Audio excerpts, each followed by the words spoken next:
Buenos días.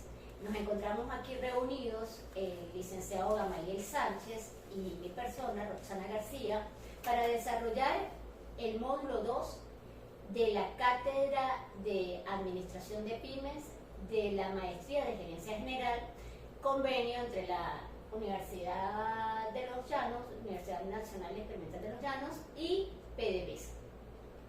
En este módulo 2 vamos a desarrollar lo que son las áreas funcionales de las pymes. ¿Y cuáles son estas áreas funcionales?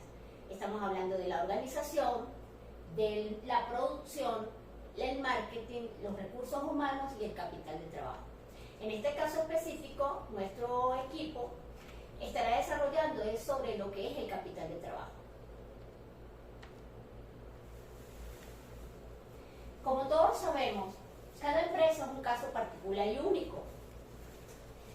Y el tiempo en que se desarrolla esta empresa, ¿verdad? Los ciclos que desarrollan esta empresa deben ser bien diferenciados entre qué es un ciclo de vida de una empresa, en el cual estamos hablando de lo que es el nacimiento, el crecimiento, la madurez o declive de esta empresa, o posible renacimiento si existiere, y el ciclo financiero. Pero debemos diferenciarlos totalmente porque son dos cosas muy distintas. ¿Qué es el ciclo financiero de una empresa? El ciclo financiero es el tiempo transcurrido entre el momento en que la compañía hace el desembolso del dinero o pago a proveedores de sus materias primas e insumos y el momento en que la empresa recibe el desembolso de sus ventas o el pago de sus ventas o liquidación de sus clientes. Dentro de este ciclo financiero existen dos ciclos adicionales. ¿Por qué? Porque el ciclo financiero está dentro del ciclo operacional y debemos diferenciarlo. Son totalmente desfasados todos los ciclos y dependen del sector, de la actividad o del producto para que esos ciclos sean más o menos largos. Ese desfase es resultado por el lado del proceso de la conversión de los insumos en materias primas o productos terminados y por el otro lado por los plazos de pago de estos insumos y recaudación de las facturas referentes a estos productos.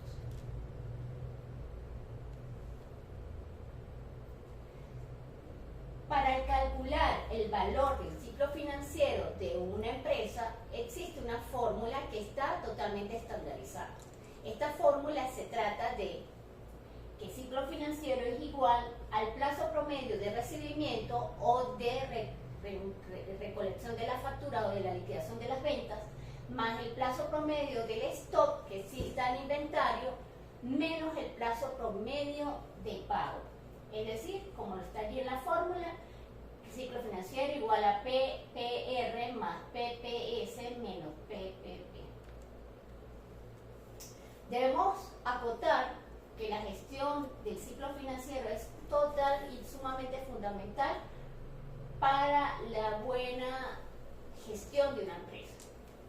¿Por qué? Porque este puede producir efectos directos en la caja y, por supuesto, en la necesidad de capital de trabajo. Aquí en esta pequeña imagen presentamos pictóricamente lo que representa el ciclo financiero. Como podemos ver, tenemos que el ciclo operacional implica desde el momento en que se inicia la compra de los insumos hasta el momento en que se recibe el pago de las facturas. Pero dentro de este ciclo operacional tenemos el ciclo financiero, que es cuando efectivamente se hace el pago de esos insumos o esas materias primas y el tiempo en que recibimos el desembolso por nuestras ventas.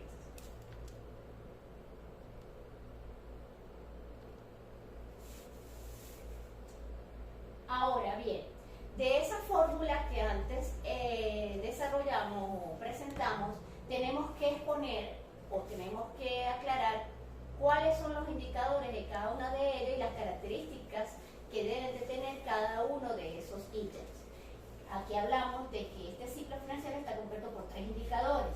El primer indicador, que es el plazo promedio de recibimiento, que debe ser el menor posible, respetándose por supuesto las exigencias del mercado, porque sabemos y conocemos que normalmente no podemos hacer ventas a contado todo el tiempo, sino que tenemos que manejarlos con crédito, ¿verdad? Para poder aumentar nuestras ganancias y nuestras ventas, pero estos plazos de recibimiento deben ser lo más cortos posible. Por decirte, no debe de pasar de 15 días de recibimiento.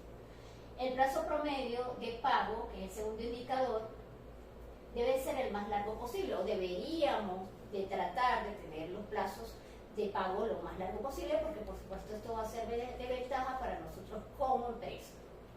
Y no se puede olvidar, ¿verdad?, que si alargamos los plazos de pago, pues eso a veces puede traer consecuencias negativas, ¿verdad? Y es lo que debemos evitar, porque estos dos plazos, tanto el de recibimiento o el de desembolso de las ventas y el de pago, pues deben ser más o menos alineados. Y el tercer indicador que tenemos dentro del ciclo financiero es el plazo promedio de stock, que debe ser el más corto posible, considerando que un stock elevado trae costos para la compañía. Y no solo del capital invertido, sino también costos de almacén, riesgos de obsolescencia, entre otros. La gestión del stock viene de una buena planeación de ventas, producción y compras y confiabilidad de los proveedores. Los procesos de producción son parte integrante de este ciclo o de este indicador, así que tenemos que tener mucho cuidado entre los procesos de producción y los procesos de venta, y tenemos que estarlo visualizando o revisando cada cierto tiempo. Para continuar, mi compañero Gamaliel seguirá con los demás temas que tienen que ver con el capital de trabajo. Listo. Buenos días, mi nombre es Gamaliel Sánchez. Para cumplir con la otra parte del tema, bueno, por acá tenemos el requerimiento de efectivo. O sea, ¿qué es el efectivo? El efectivo es todo el dinero que maneja una empresa, que se encuentra tanto en las cuentas bancarias como en caja. Y son para utilizarse en operaciones de carácter corporativo. Ese dinero no se puede usar en otra cosa. Y es lo que pudiéramos llamar la liquidez de la empresa. A eso se refiere el efectivo como tal. Seguidamente, ¿cómo obtiene la empresa el efectivo? Bueno, la administración del efectivo busca minimizar los saldos ociosos. Para esto la empresa debería crear un presupuesto, ya sea mensual, anual, y establecer los saldos en cuanto al tiempo de cobro y los pagos. Es decir, después que la empresa pague a sus proveedores, sus obligaciones, ese dinero que quede allí es el que ella puede utilizar para financiar y sostenerse en el tiempo y aparte crecer. Porque ¿de qué se trata? De que una empresa mantenga el crecimiento, de lo contrario pues no sería rentable. La capacidad de endeudamiento, no es la capacidad máxima o capacidad de crédito, es la capacidad máxima que tiene una empresa o una persona para endeudarse, sin poner en peligro su estabilidad, su integridad financiera. Esto, a la hora de una empresa solicitar un crédito, debe tener en cuenta o considerar que al obtener este crédito no caiga en un impago o que no sea capaz de estar solvente a la hora de cumplir con esas obligaciones. Y este dinero iría directamente al flujo de caja, es decir, para cualquier actividad que la empresa desee invertir. Tenemos por acá las cuentas de cobro. Bueno, generalmente, y como en toda empresa, pues existen las de corto plazo, que son menor a un año, y esto se establece en el balance iría como un activo corriente. Y a largo plazo son las cuentas disponibles a más de un año, mayor de un año, y iría dentro del activo no corriente. El financiamiento a corto, mediano y largo plazo. A corto plazo, bueno, ya sabemos que es este financiamiento que la empresa debe pagar en menos de un año y normalmente es para cubrir problemas de liquidez, porque es a corto plazo para resolverlo inmediato. Seguidamente, el financiamiento a mediano plazo pues establece que es un periodo mayor a un año y menor a 5. Y generalmente es para financiar maquinaria, inmobiliario o seguro. Y a largo plazo es aquel que es a mayor de un año, pero no establece como límite el pago si sea 5 o 10 años. Es a largo plazo. Y incide directamente en el aumento de las ganancias y usualmente se usa para que la empresa crezca. Seguidamente, mi compañera va a dar unos tips o unas recomendaciones de cómo debe trabajar una empresa. Seguidamente, y como mi compañero lo anunció, vamos a dar algunas recomendaciones que se han dado, ¿verdad? O se han establecido para poder mantener una salud financiera dentro de las empresas. Porque bueno, como ya dijimos, la buena gestión de los indicadores mencionados anteriormente, como es la capacidad de endeudamiento, el nivel de cuentas por cobrar y a su vez el ciclo financiero como tal, son los que nos van a dar las alertas para saber cómo estamos financieramente como empresa. Entre estas recomendaciones que vamos a dar o a explicar, tenemos las siguientes. Debemos tener especial atención con la concesión de plazos adicionales para el pago de las cuentas por cobrar, ¿verdad? Que sean dadas sin criterios sólidos. O sea, para nosotros conceder un plazo a un cliente para el pago de sus cuentas por cobrar, tenemos que tener criterios muy estudiados, porque esto puede traer consecuencias nefastas para la administración de la caja. Asimismo, así como tenemos que tener cuidado con los plazos concedidos para las cuentas por cobrar, tenemos que tener mucha atención cuando solicitamos plazos adicionales para las cuentas por pagar, y más si son a largo plazo. Porque ¿qué puede pasar con esto? Esto nos puede generar aumento en los precios de las materias primas, porque nos van a cobrar intereses por esos conceptos, y además el manchar la reputación de nosotros como empresa, como compañía.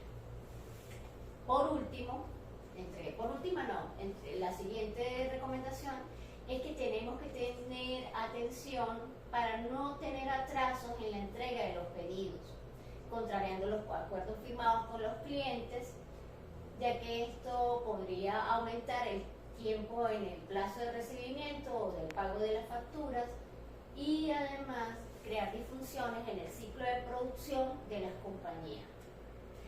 Mi compañero va a seguir explicando otras recomendaciones que debemos tener para tener una buena salud financiera.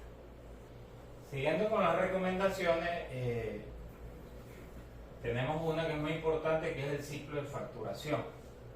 Debemos establecer esos periodos para que no haya problemas en el ciclo financiero ni en la logística de la empresa. Segundo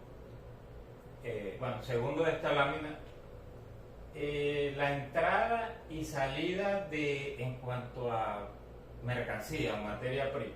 Debemos también establecer los límites de tiempo, debido a que si esto se demora, podemos caer en un recargo por flete, lo cual es pérdida para la empresa. Seguidamente, el stock, algo muy importante. El stock no debe ser ni muy elevado para que no genere gastos innecesarios, y segundo, tampoco estar por debajo del límite normal y no incurra la empresa en incumplimiento a la hora de producir sus productos, porque al no contar con suficiente stock pudiera no hacer las entregas a tiempo.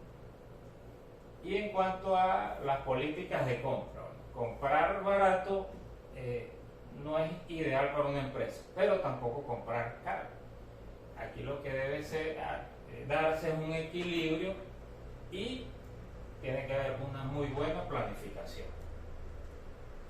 para que los costos no sean elevados y la calidad del producto sea la mejor y pueda ser la empresa competitiva en el mercado. A manera de conclusión, bueno, en Venezuela siempre, bueno, en la situación que estamos, es un reto mantener una empresa. Las empresas tienen que adaptarse, buscar alternativas que le permitan ser sostenibles y de algún modo seguir creciendo.